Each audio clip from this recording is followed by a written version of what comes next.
Hey everyone, this video is going to be a comparison between the Beats Studio 3 and the Bose QC35ii's.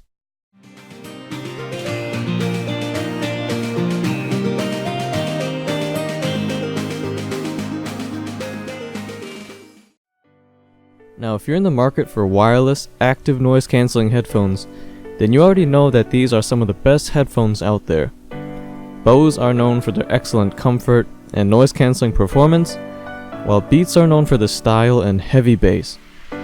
I can say that the Bose has stayed true with these QC35ii's, but the Beats has changed a little bit in terms of their sound quality. Now I am completely unbiased. I bought both of these with my own money, and these are my first Bose and Beats headphones that I bought. So both these headphones retail for $350, but you can always find deals for them. I personally paid $260 for the Bose QC35ii's and $150 for the Studios. Both were brand new and they are authentic. So first, talking about the design, to me there's no question that the Beats Studios just look so much more appealing and stylish. They have kept the same look from the Studio 2's, but came out with some new color schemes, and now they're rocking matte colors, which look very nice, and it helps prevent fingerprints. The Bose has a similar appearance to its predecessors as well, but they are starting to look dated to me. To me, they kind of look like an old pair of computer headsets from the early 2000s, but you might really like the look. I'm still okay with it. If you want a more professional look, then you might prefer this one. But overall though, for style, I'll definitely give it to the Beats. In terms of how well these headphones function based on design, I would give it to the Bose. The Beats look very sleek with a lot fewer moving parts, but because of this, they can't stretch far, and the ear cups only swivel a little bit from the rubber base. The Bose looks bulkier on the other hand, and less attractive, but the extra parts allow the headphones to stretch out with ease, and allow the ear cups to swivel a lot more. You can also turn the ear cups sideways on the Bose, which you can't do with the Beats. Because the Bose can lay flat in its case, the carrying case in general for the Bose is a lot flatter than the Beats, which I personally prefer. This allows me to slip it in my backpack easier than the Beats. They are both hard shell and offer a lot of protection, but I do think the Beats case is a little harder. This is just a quick side note, and you guys probably won't care about this, but the inside of the Bose carrying case is softer. Since we are talking about design and function, let's talk about the comfort and the durability. Both the comfort and durability I will hands down give to the Bose.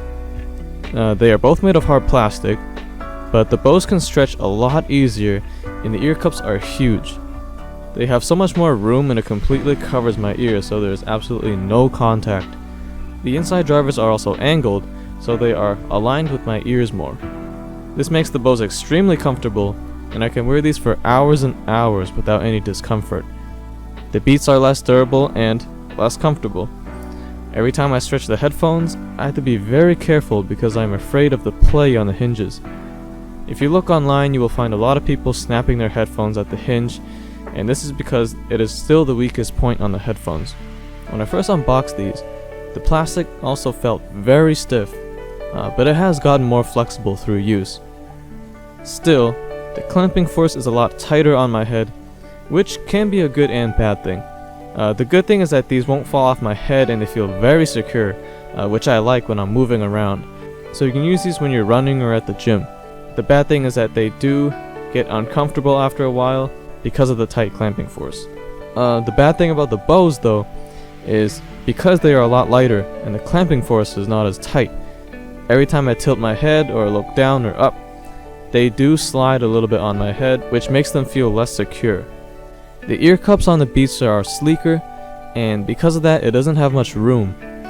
I would say the Studios are more of a mix between on-ear and over-ear headphones, because when I wear these, my ears are still sitting on the ear pads. My ears are pushed against the ear pads, unlike the Bose, where it is completely untouched. After a couple of hours of listening with the Studios, my ears do heat up a lot more, and they start to hurt my ears after a while, so I occasionally need to take them off for a break. Also with the Beats, The top headband padding is just rubber, and this hurts the top of my head after an hour or so of use, so I also have to shift the position once in a while. With the Bose on the other hand, my ears and my head never ached, and I never had a problem with discomfort. Now Bose claims 20 hours of playback and the Beats claims 22. However, I read that the battery life of the Beats gets shortened if you are not connected to an Apple device, and if that is true, then that is very disappointing.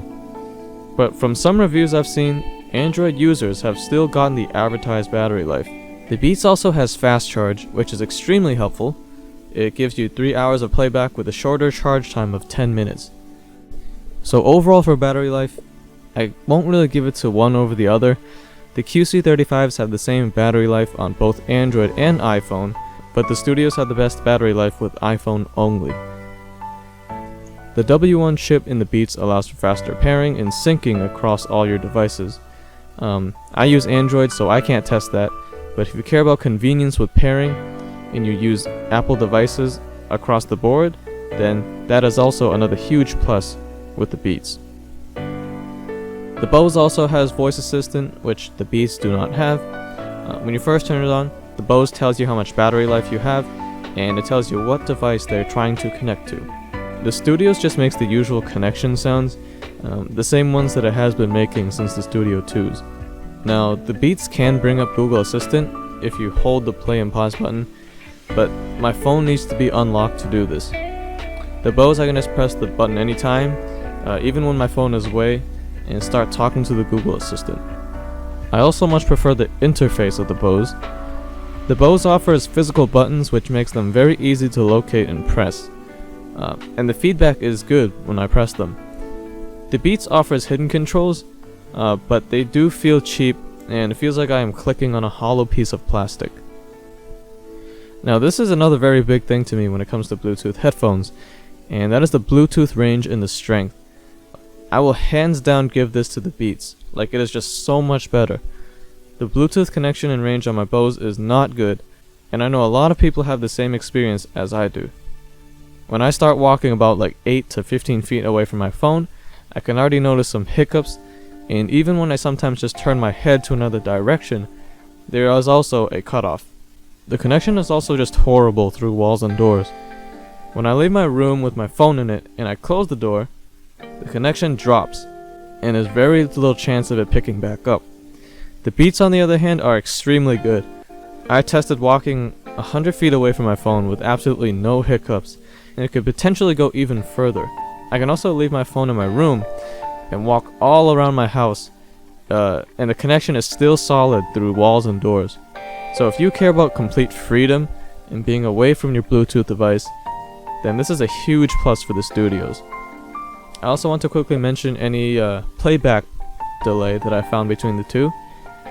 I did find that the Bose has slight delay when watching YouTube videos, while it was not noticeable with the Beats. So again, overall Bluetooth connection and strength, the Beats has the upper hand.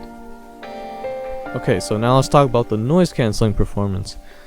The Bose offers better noise cancelling, as you probably already expected, so I will give this to the Bose.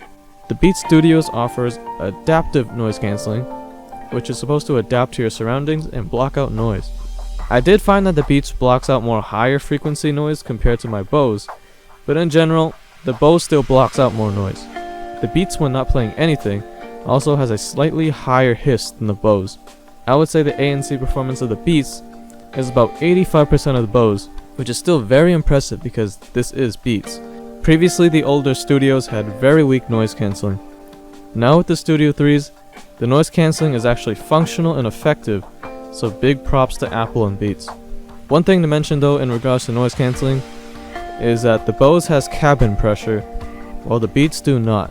Most people will get used to this, such as myself, but I know a couple of people who are new to ANC headphones and they cannot stand the cabin pressure of the Bose, so they actually prefer the Beats in this regard.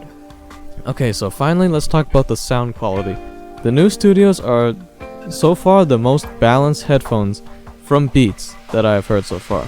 The Bose and the Beats sound very good, and it is really difficult for me to say that one is a lot better than the other. One thing I should note though, and I only noticed this days after owning the studios, is that when you first put them on, it will sound very muffled and dull, but after a second or two, it will automatically calibrate back to normal. This is why every time when I first put on the studios, I thought the sound quality was really bad, but you can actually notice the sound changing and the dynamics of the song come back alive. I think this has to do with the real-time audio calibration that is based on the environment that the Beats has. So when you first put on the Beats while your music is playing, your first impressions might be bad, but give it a second or two to calibrate. So at first, I thought something was off because my Bose had a lot of bass, and it was sort of overpowering, and at that point I actually liked the Studio 3s a bit more. From all the reviews I read, most people said that the Beats has more bass, but that wasn't the case for me, until I updated the firmware on my Bose. After updating the firmware on my QC35s, the bass has toned down a lot more, so these are my thoughts after updating. I will give the overall sound quality to the QC35s, but the Beats honestly are not far behind. The Bose sounds kind of altered with some kind of filter, which makes it sound slightly different from the original, and this is because Bose actually has its own built-in equalizer to add more depth and emotion to the music. Now I think most people will like it, but most audiophiles and critical listeners might not appreciate the amplified sound that much. Still, the sound was more direct to my ears, it was crystal clear, and the soundstage is a lot wider, so I will give the slight edge to the Bose. On the other hand, the Studio 3s still sound very good for a pair of Beats, and I can definitely see huge improvements made in the audio quality compared to previous Beats headphones. The Beats has punchy bass, not overpowering, and has a very natural sound to it. The Bose sounds more fun and energetic, with its heavy bass and built-in equalizer, but songs sound slightly artificial. The Beats to me have a more toned down and natural sound, but at times they do sound a little dull and lacking. In terms of clarity, the Beats are also slightly behind the Bose.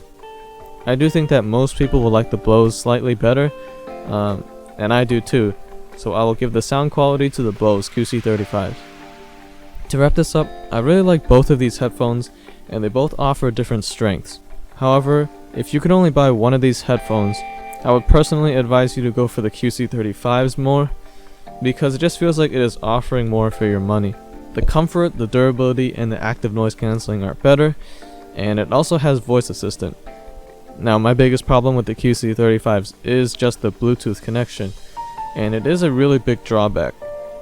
With the Studio 3s, I feel like I have to baby it a bit more because they feel more fragile, but they are still a very good pair of headphones. If you want a more stylish pair of headphones with amazing Bluetooth range, then you might actually prefer the Beats. Now I don't think the Beats are worth the retail $350, but luckily you can find these in a lot of different places for around $200 to $250. Now I know a lot of people will automatically dismiss the Beats headphones just because they are Beats, but I really do think that you should give them a try. They really have improved the sound quality quite a bit compared to the older headphones. So that's it for this comparison, everyone. I hope you guys enjoyed. So thanks for watching, guys.